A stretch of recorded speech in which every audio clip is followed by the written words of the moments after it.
আসসালামাইকুম বন্ধুরা বন্ধুরা আমি আজকে আপনাদেরকে তৈরি করে দেখাবো চিড়ের পোহা। খুব হেলদি একটা খাবার এবং খুব অল্প সময়ের মধ্যে আমি কিভাবে পোহাটা তৈরি করেছি আজকে আমি আপনাদের সঙ্গে সেটাই শেয়ার করতে চলেছি।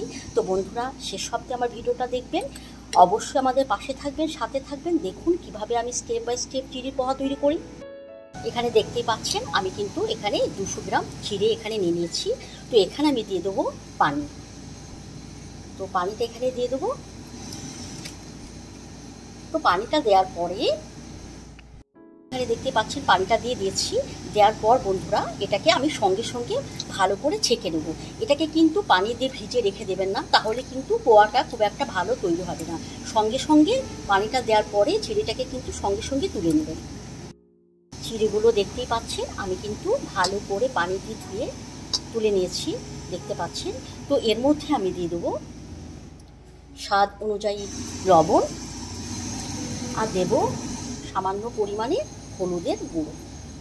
তো এটা কিন্তু আমি হাতের সাহায্যে কিন্তু ভালো করে এটাকে আমি মাখিয়ে নেব। এটা দেখতেই পাচ্ছেন নুন আর হলুদটাকে আমি চিড়ের সঙ্গে ভালো করে আমি মিক্স করে নিয়েছি, দেখতেই পাচ্ছেন খুব ভালোভাবে কিন্তু এটা মিক্স হয়ে গেছে।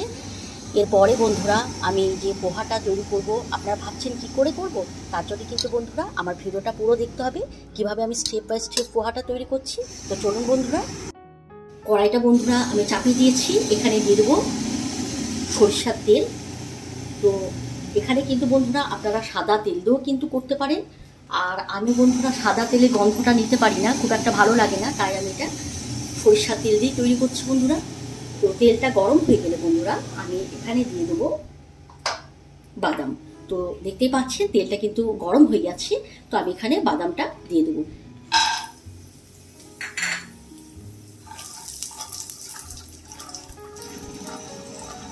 যাদের কাছে হাতের সময় খুব কম অথচ কিছু খেতে ইচ্ছে করছে, তাহলে কিন্তু এটা তারা ট্রাই করতে পারে। তার কারণ হচ্ছে এটা খুব কম সময় লাগে আর খুব সামান্য উপকরণ দিয়ে কিন্তু চিড়ের পোহাটা তৈরি করতে হয়। তো আপনারা এটা ট্রাই করতে পারেন, খেতে কিন্তু বেশ লাগে। বাদামটা কিন্তু পুরো ভাজবেন না, যখন আধ ভাজা হয়ে যাবে তখন এর মধ্যে দিয়ে দেবেন একটা পেঁয়াজকে আমি ছোট করে কেটে রেখেছি, এটা এর মধ্যে দিয়ে দেবো।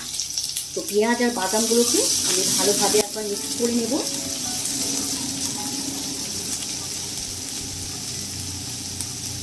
আমি আবারও বলছি বন্ধুরা, এটা কিন্তু খুব কম উপকরণ দিয়ে তৈরি করতে হয় এবং খেতেও কিন্তু বেশ লাগে। তো আপনারা বাড়িতে এইভাবে ট্রাই করতে পারেন।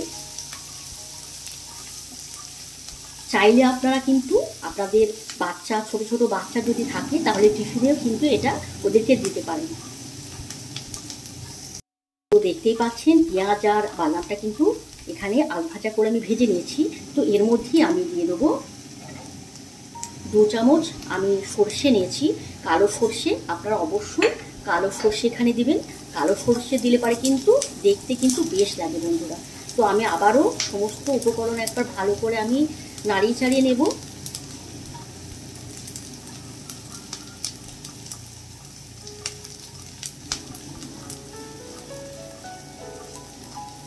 তো এর মধ্যে আমি দিয়ে দেবো কিছু পরিমাণ কারি পাতা আর ছোট ছোট কেটে রাখা লঙ্কা। লঙ্কার ঝালটা বন্ধুরা আপনাদের মতো করে দেবেন, কম বেশি করে নিতে পারেন, কেননা ঝাল অনেকেই পছন্দ করে না।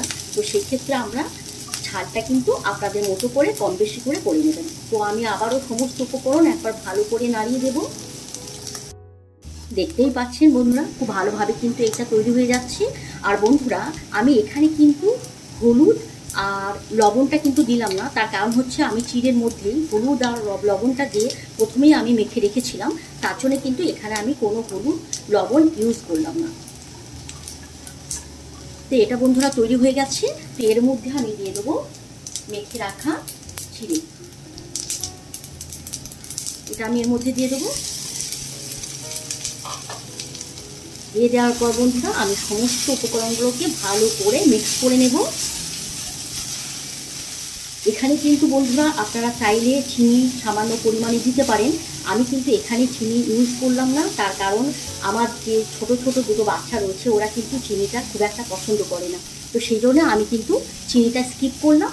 চাইলে আপনারা কিন্তু এখানে চিনি দিতে পারেন। বন্ধুরা দেখতে পাচ্ছেন পোহাটা কিন্তু তৈরি হয়ে গেছে।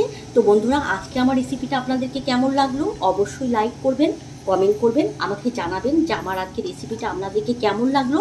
এবং বন্ধুরা শুধু আমাকে জানালেও হবে না, আপনারাও কিন্তু বাড়িতে এইভাবে ট্রাই করুন এবং কেমন হয়েছে সেটা অবশ্যই আমাকে কমেন্ট করে জানাবেন। তো আজকের মতো বন্ধুরা আমি আমার ভিডিও এখানেই শেষ করছি। ইনশাআল্লাহ পরের ভিডিওতে দেখা হবে। খোদা হাফেজ।